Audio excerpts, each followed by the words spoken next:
Take it personal, but I ain't lying. I ain't hiding, I've been grinding, multiplying. I've been trying to get my weight up, staying prayed up, meditating and taking time away. You always posting up pictures, trying to look like you winning.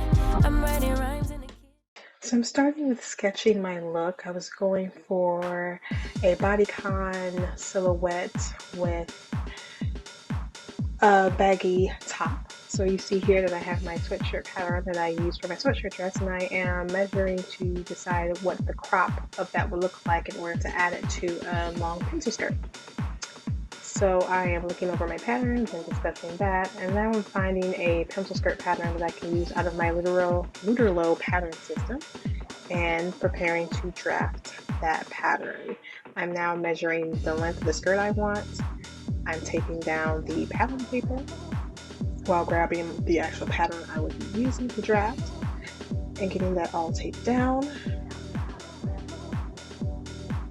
And now I'm taking my bust and hip measurement so I can ensure that I am drafting the pattern according to my size, writing those measurements down on the pattern paper.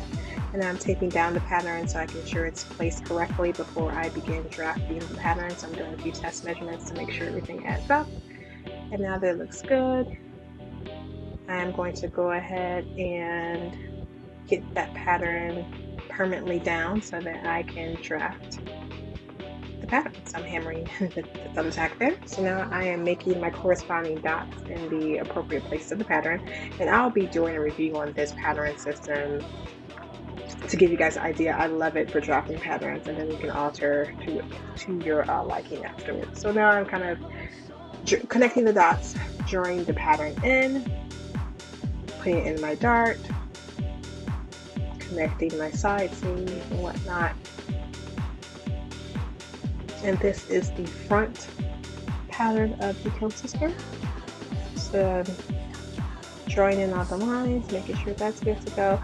You'll catch me looking at my dry erase board behind me every now and then because I was trying to determine if the size I was creating was the standard 2X size that I measured for my ready-to-wear collection, and it was, so good to see.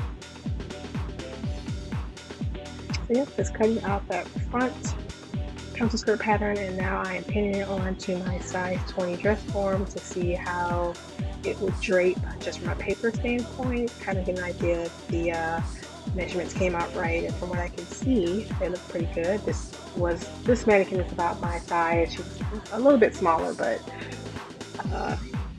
as close as I can get from a dress form without padding her. I haven't padded her, but I do plan on wearing foundational garments like Spanx when I wear this dress, so not too concerned. You see my camera's a little shaky from me doing all of this moving. Now I am drafting the back pattern of the pencil skirt. Same method, connecting the dots, cutting everything out, etc., etc. This pattern system is so freaking easy.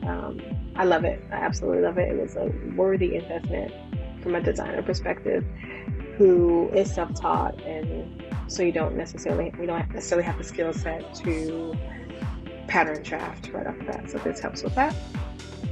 So now I'm just reverse rolling the pattern paper so that it'll lay as flat as possible on my cutting table, doing the same with the front pattern. So all of that looks good, and I'm kind of lining everything up. And I decided to close the darts because I realized I was making this pattern out of knit fabric, so I don't need the darts there. So I'm just taping those darts closed so that when I cut out the fabric, I do not have to manipulate those darts.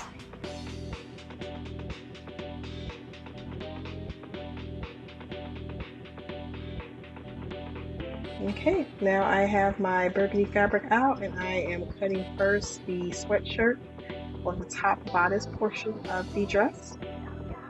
And this is just the burgundy portion. As you saw in the sketch, there was like a solid strip down the center of the dress, and that's going to be in my burnt orange fabric, which you won't necessarily see in the video me cutting, but that's what you'll see in the final product. And then I was testing to see if I liked the utility webbing I had that's in the neon orange, but it was too neon for my liking, so I went back to my original plan. Now I'm cutting the back out of that bodice in 2 pieces. Then I'm cutting everything in 2 pieces for center and side so that I can add those strips in the center. I did forget to add the center waistband in the burnt orange color, so may go back and do that. But as of right now, this will be part of the finished product. So now you see me serging all of my pieces, and this was a whole day project of me drafting the pattern, cutting everything out, and then serging all the pieces.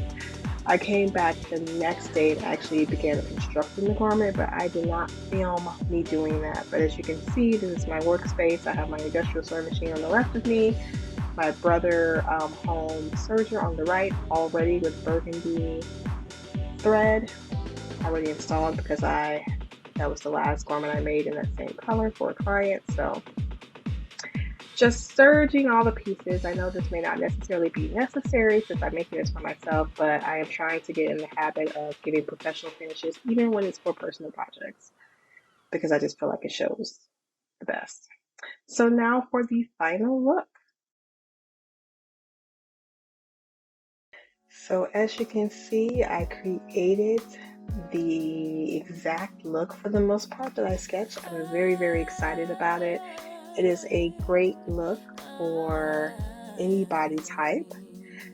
I am plus size. I'm also short, so I wanted to kind of showcase the silhouette that typically we're told not to wear, because ultimately, if it's tailored properly and you have on the correct foundational garments, you can wear whatever the hell you want to wear. So that is one of the many advantages of going to a designer, is that you can get pieces that typically aren't made for your body type or your size and get it tailored to your body type and size the appropriate way. So I hope you guys enjoy the look. Thank you so much for watching.